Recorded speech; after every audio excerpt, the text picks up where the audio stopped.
राधे राधे मेरे प्रिय साथियों, आप सभी लोग जानते हैं कि 18 जनवरी 2025 को मौनी अमावस्या है और इस दिन सभी लोग एक चावल की कटोरी अपने घर के दरवाजे पर रखते हैं। जिन लोगों ने भी पिछले साल इस चावल की कटोरी को अपने घर के दरवाजे पर रखा था, आज उन लोगों के पास किसी चीज की कमी नहीं है, इसलिए आप सभी लोगों को इस बार ये एक चावल की कटोरी वाला उपाय वापस से करना है।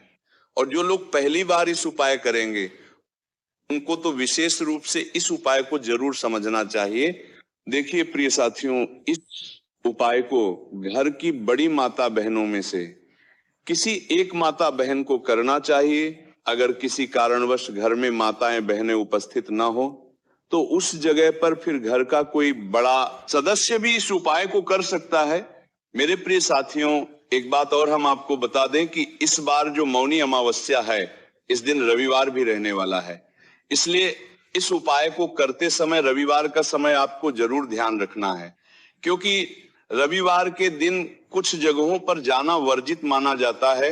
वैसे महाराज, इस उपाय को करने का जो समय है वो शाम को 6 बजे से शाम 7 के बीच में है।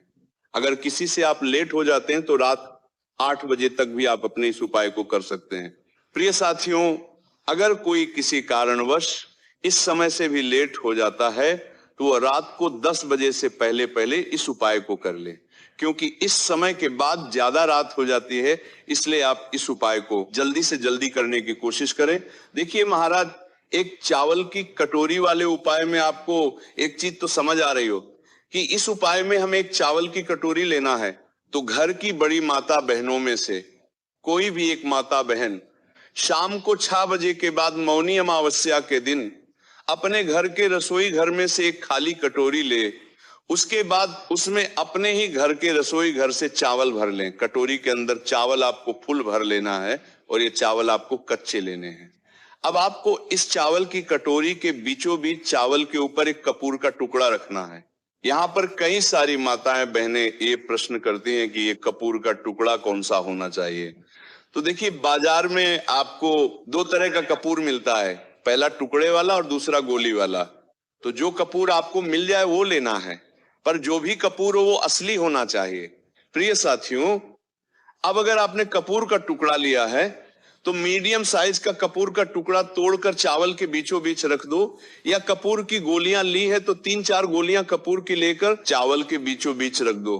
अब आपको इस चावल की कटोरी को शाम को 6 बजे से 7 बजे के या रात 10 बजे के पहले पहले अपने घर के दरवाजे पर रखनी है।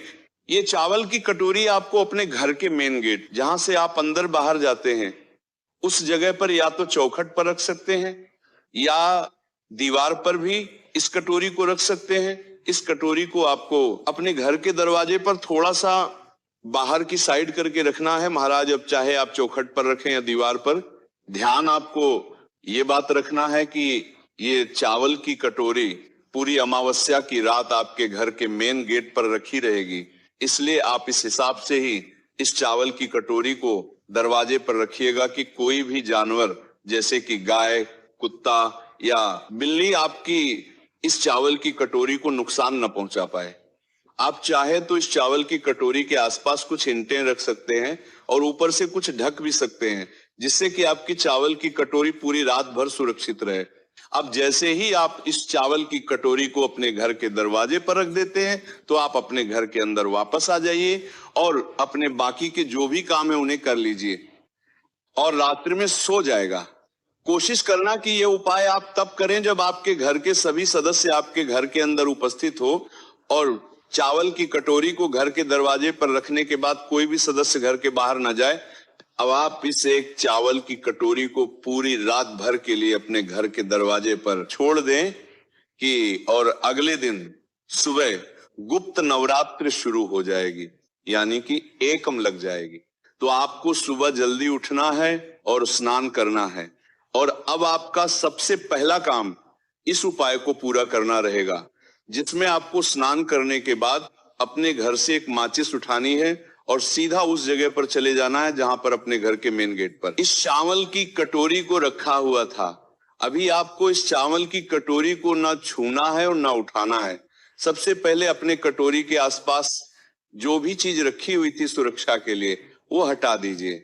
महाराज, अब आप अपनी माचिस की तीली को जला लीजिए और माचिस जलाकर उस चावल की कटोरी के ऊपर रखे हुए कपूर को आग लगा दीजिए और इस जलते हुए कपूर को आप देखिए।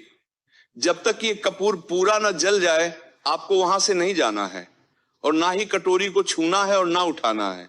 और जब कपूर जल रहा हो तो उस समय आप अपने पितरों से अपने लिए प्रार्थना करें, अपनी गलतियों के लिए क्षमा मांगे। अब जैसे ही आपका वो कपूर अपने आप जलकर बुझ जाए, उसके बाद में अब आप अपनी चावल की कटोरी को अपने पितरों का स्मरण करते हुए उठा लें और अपने घर से बाहर निकल जाए। और घर से बाहर निकालने के बाद आपके घर के आसपास कोई भी एक ऐसा जो बड़ा पेड़ हो, उस पेड़ के नीचे आपको ये चावल की कटोरी के चावल डालकर आ जाने हैं, जहां पर पक्षी इन चावल के दानों को चुग लें और खा लें। उस समय भी आप अपने पितरों से प्रार्थना कर ले और अपनी मनोकामना भी आप बोल सकते हैं और चावल वहां पर डालकर कटोरी को अपने साथ अपने घर लेकर आ जाए। महाराज, अब आपका ये एक चावल की कटोरी वाला उपाय पूरा हो जाता है। देखिए प्रिय साथियों, ये जो उपाय है ये गुप्त नवरात्रि के पहले जो मौनी अमावस्या पड़ती है उसी दिन किया जाता है। इसीलिए साल में ये उपाय सिर्फ कुछ ही बार किया जाता है। इसलिए लोग इस दिन का और इस उपाय को करने का बहुत बेसब्री से इंतजार भी करते हैं। इसलिए आपके पास एक मौका आया है, आप इसका फायदा जरूर उठाएं। और जो भी लोग पितरों के लिए, पूर्वजों के लिए कुछ ना कर पाते हो, अगर वह भी मौनी अमावस्या के दिन इस एक चावल की कटोरी वाले उपाय को कर लेते हैं तो उनके पितृ, उनके पूर्वज उनसे प्रसन्न होकर ही इस पृथ्वी से जाएंगे। और जिसके ऊपर पितृ दोष भी होगा वह भी इस चावल की कटोरी से दूर हो जाएगा। और मेरी प्रिय माता बहनों, अगर ये चावल की कटोरी आपके दरवाजे पर रखने में या कपूर जलाने में कोई भी परेशानी आए तो वह आप हमसे कमेंट करके पूछ सकते हैं। आप हमारी ये वीडियो कहां से देख रहे हैं जरूर बताएं। राधे राधे प्रिय साथियों।